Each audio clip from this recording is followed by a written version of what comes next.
Alors les embouts, bien qu'on en parle assez peu souvent, qu'ils soient laissés un peu de côté comme étant des choses secondaires, sont pourtant essentiels parce qu'en fait c'est eux qui vont permettre de raccorder tous les éléments du circuit, waterblock, pompe, réservoir, radiateur, par l'intermédiaire des tuyaux.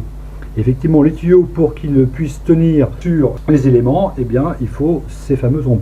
Alors les embouts sont directement liés et directement dépendants au type de tuyau qu'on va utiliser. Il faut d'abord au préalable choisir ces tuyaux et après donc en fonction des tuyaux choisis, on va déterminer les embouts qui nous sont nécessaires. Alors les tuyaux, il y en a différents types. On a les plus connus, ce sont les tuyaux souples, c'est ce qui existait au tout début du water cooling. Alors tuyaux souples de différentes sections, transparents ou pas, différentes sections, donc là c'est des 8-10 et on a des plus gros, des 10-13, etc. Et sont apparus après, quelque chose qui est très tendance aujourd'hui, ce sont les tuyaux rigides. Alors tuyaux rigides également de différentes sections, tuyaux rigides en différentes matières, donc on a du plastique PVC transparent, ou éventuellement opaque, ou réactif aux UV. On a aussi des matières comme l'inox, comme le cuivre, comme le carbone. En fonction donc du tuyau qu'on va utiliser, souple ou rigide, on n'aura pas le même type d'embout.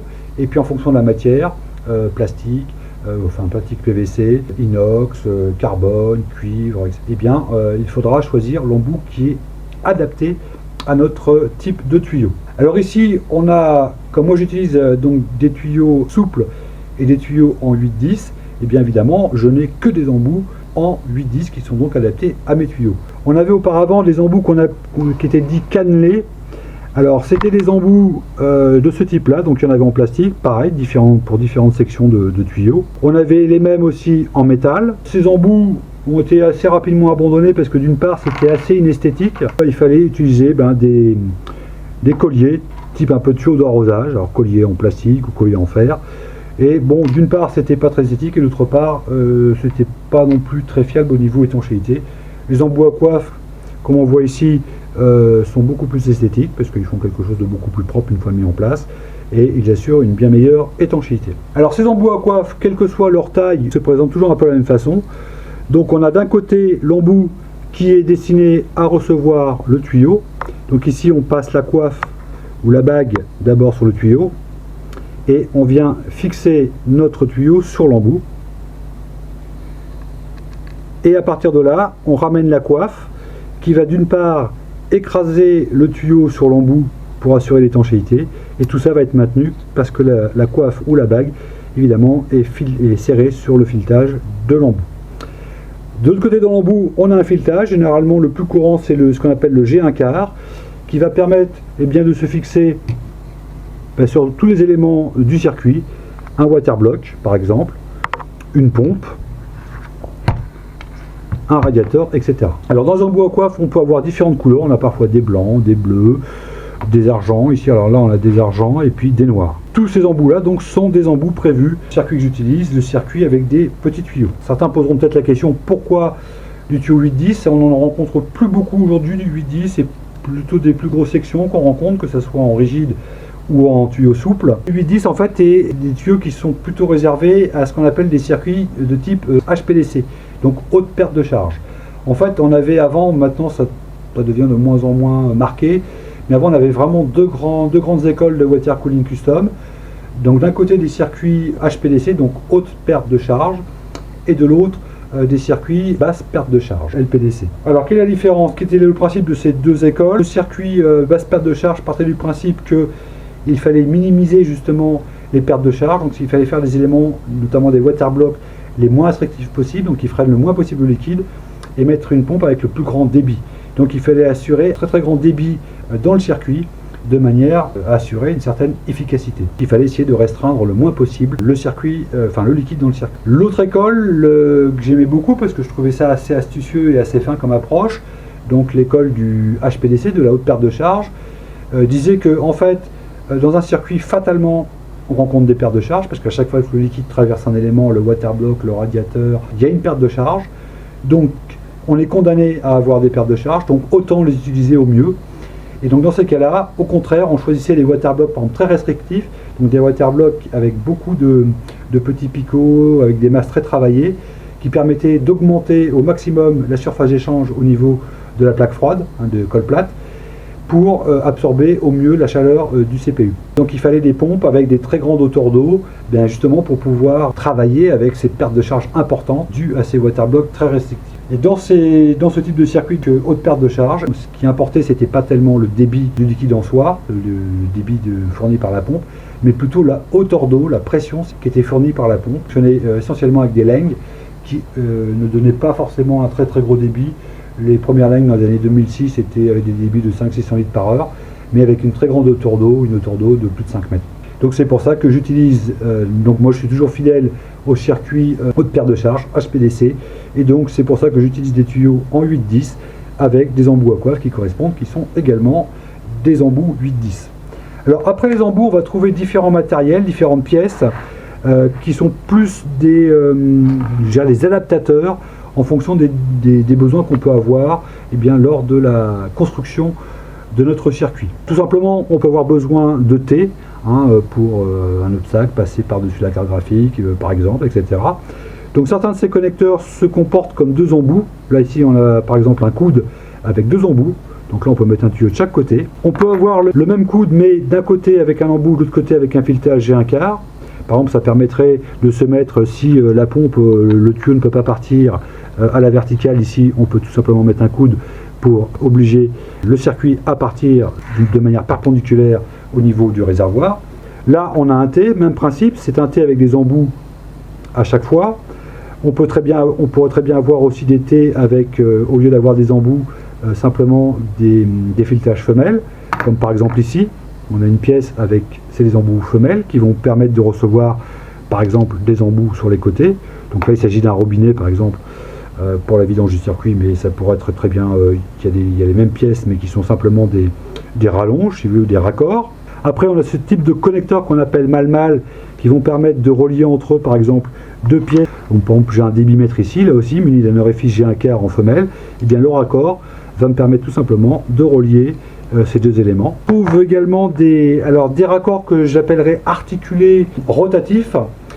Parfois effectivement on a besoin, une fois que la pièce est en place, de pouvoir la faire bouger pour qu'elle s'ajuste avec une autre. Et bien une fois que c'est serré, on n'a plus tellement de marge de manœuvre. Alors soit on serre un peu plus fort au risque d'abîmer le filetage, parce que bien souvent sur les waterblocks on a du plexi, si on force trop sur le filetage on risque de le casser, de détériorer l'élément. Ou alors on va légèrement desserrer pour arriver à trouver l'angle qui nous va bien, mais à ce moment-là avec le risque de provoquer une légère fuite. Donc dans ces cas-là, quand on a vraiment besoin de bouger l'élément pour l'ajuster, on a par exemple ici un coude, dont la partie ici, même après serrage, va pouvoir pivoter pour permettre de diriger selon l'angle désiré. Ça existe aussi pour des embouts Aquaf. Là aussi, on a cet embout qui permet de pivoter. Voilà, même une fois serré, le bloc peut pivoter, évidemment, sans fuite. Et on l'a aussi pour des raccords droits. Donc là aussi, si je fixe deux pièces, on peut faire un essai, par exemple. On prend cette pièce-là, ce robinet, et on imagine que on met au bout de notre débitmètre. Voilà. Donc le principe du débitmètre dans le boîtier, ça serait de voir le débitmètre. S'il est comme ça, évidemment, on ne va rien voir. Il faut qu'il soit face à nous. Mais donc si je fais ça, je le desserre et il y a une fuite. Si j'essaie de faire un tour de trop, je vais rentrer en butée où je risque d'endommager les joints, donc c'est pas très pratique.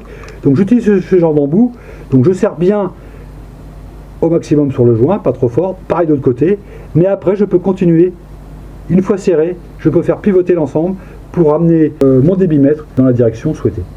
Donc ça c'est très utile. Ces pièces-là ne sont pas forcément très connues, mais elles peuvent s'avérer très pratiques lors de montages un peu compliqués. Bon, des montages, il n'y en a pas qu'un, ça dépend de la complexité de notre circuit, du boîtier, des éléments qu'on met, etc., etc. Donc voilà pour les embouts. Donc c'est quelque chose qu'il faut bien étudier. L'idéal étant, avant de faire le montage définitif dans le boîtier, de faire un montage à l'extérieur. Ça permet de voir s'il ne manque pas un raccord, un embout spécifique, un coude. Et même parfois c'est pas suffisant parce que une fois qu'on met le tout dans le boîtier, on s'aperçoit qu'il y a un élément qui gêne, hein. Il y a un passage difficile, donc il va falloir recourir à un coude par exemple, etc.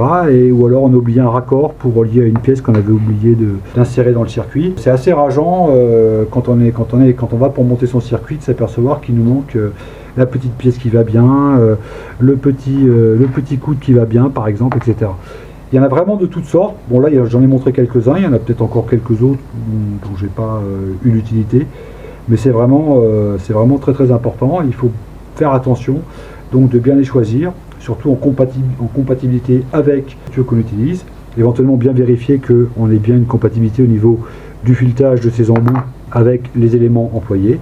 Et à partir de là, tous ces embouts vont nous permettre de faire le montage le plus adapté possible.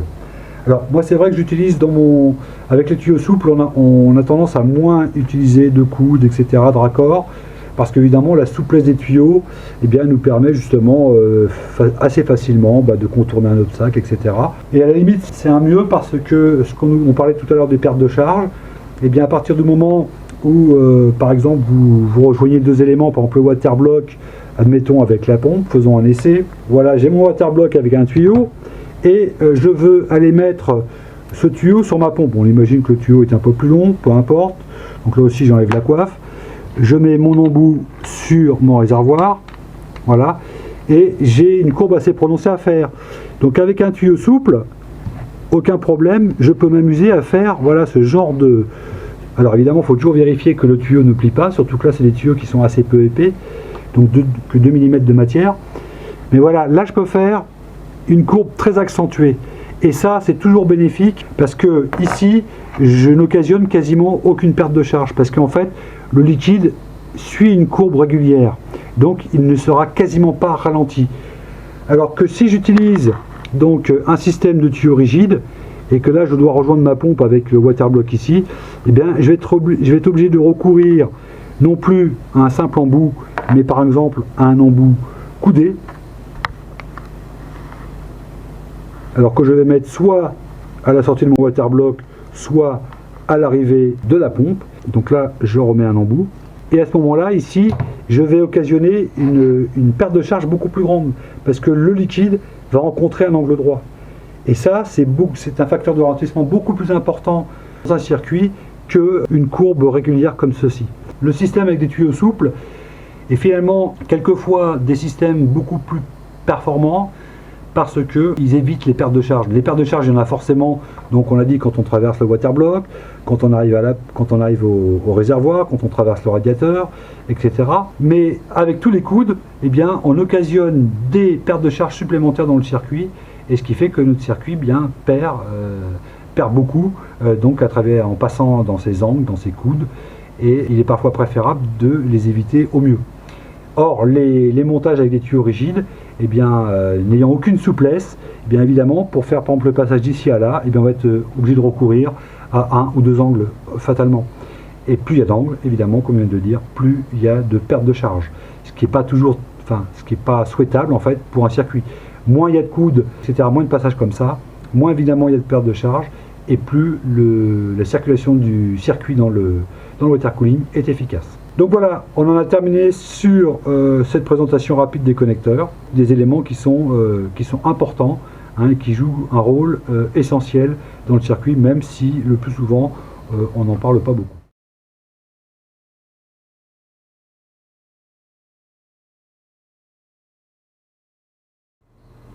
Alors pour terminer cette vidéo sur les connecteurs et embouts, on les voit ici concrètement dans un circuit en train de fonctionner. Donc les embouts à coiffe sont les plus nombreux. On en retrouve deux sur le radiateur, donc un sur l'arrivée du radiateur et sur la sortie. On en retrouve deux également sur le waterblock en entrée et en sortie. Et on en trouve aussi deux ici sur le haut du réservoir. Donc un pour la réception du réservoir. L'autre en fait, ce petit bout de tuyau, on le voit qui est vide, qui n'est pas utilisé pour l'instant, c'est tout simplement le système de remplissage des portées qu'on appelle le drain port. Donc grâce à cette pièce là, qu'on n'a pas présentée dans la première partie de la vidéo, c'est pas très grave parce qu'il y a une vidéo qui traite du sujet et donc qui vous montre comment fonctionne cette pièce. On retrouve aussi également un embout à coiffe ici. Tout le reste, ce ne sont pas les embouts à coiffe, ce sont simplement des raccords qui vont nous permettre de relier différentes pièces. Alors ici, on a trois pièces en fait, entre le réservoir et la pompe. on a deux petits connecteurs, alors on les voit ici qui sont légèrement striés, deux petits connecteurs mâle-mâle et ici une sorte de rallonge femelle-femelle. Ce raccord permet tout simplement de relier la pompe au réservoir. J'avais besoin d'une certaine hauteur parce que sinon le réservoir descendait trop bas et sortait en fait de ses supports. Donc cette espèce de petite rallonge en fait permet d'ajuster au mieux la hauteur du réservoir. Pareil, en sortie de pompe, j'aurais pu avoir directement un embout à coiffe, mais j'avais besoin d'intégrer ici la sonde du circuit. Donc j'ai un petit connecteur mâle-mâle, suivi là aussi d'une sorte de rallonge, suivi elle-même d'un coude articulé. Alors pourquoi un coude articulé? Parce que en fait, quand je serre, il fallait que le coude puisse tomber pile en face de la sonde, parce que si effectivement je serrais puis que mon coude se trouvait en haut ou en bas, je ne pouvais plus raccorder à la sonde. Donc il fallait absolument que mon coude soit sur pivot. Ensuite ici, comme ma sonde aussi a besoin d'être orientée, j'utilise un connecteur mâle-mâle, mais on le voit ici, orientable, pivotant. Donc même quand j'ai bien serré en fait ce connecteur sur la sonde, eh bien je peux toujours faire jouer ma sonde sans pour autant ni serrer trop fort ni desserrer le connecteur. Au bout de l'autre côté de la sonde, j'ai la même pièce qu'ici, donc un connecteur mâle-mâle mais sur pivot, qui permet ici de faire jouer facilement la pièce sans desserrer ou resserrer le connecteur. Là j'ai un T, donc un T simplement avec les orifices femelles, donc cet orifice femelle qui vient se visser sur le connecteur mâle. Ici aussi donc un orifice femelle pour recevoir l'embout à coiffe fileté. Et enfin, un troisième orifice femelle qui permet de recevoir le bouchon qui permettra la vidange du circuit. Donc voilà un peu comment, bon, c'est qu'un exemple, il y en a autant de boîtiers, autant d'exemples. Bon, c'est un exemple de la façon dont on peut utiliser certaines pièces pour établir le circuit qu'on souhaite. Donc ici, j'avais besoin de cette rallonge pour remonter un peu le réservoir afin qu'il tombe bien dans les supports. Là, j'avais besoin aussi de décaler légèrement tout ce bloc ici. Tout le bloc là, j'avais besoin de l'écarter légèrement parce qu'il fallait que le tuyau passe devant la carte. Si tout ce bloc là avait été plus enfoncé, bon, il aurait été moins facile d'une part de lire la sonde, et d'autre part, il y avait le câble de la carte graphique, et en plus, le tuyau serait arrivé sous la carte graphique et il serait venu sûrement s'appuyer, frotter sur la carte graphique, ça aurait été beaucoup moins esthétique. Donc là, grâce à cette espèce de rallonge, donc un connecteur femelle-femelle, eh bien j'ai pu légèrement écarter toute cette partie-là de la pompe, de manière à faire passer mon tuyau comme je le désirais. Alors ceci dit, ça se paye par des coudes, donc on trouve un coude ici et un coude là, et forcément ce sont des éléments qui vont provoquer dans le circuit des pertes de charge. Ici, il y a vraiment une grosse différence de température entre un système qui utilise beaucoup de coudes et un système où il n'y a aucun coude. Bon, voilà, ça resterait déterminé. Enfin, moi j'avais toujours entendu dire que moins il y a de coudes, mieux c'est, moins ralentit le circuit et plus donc le circuit est efficace. Bon, ça resterait à vérifier avec des tests très concrets.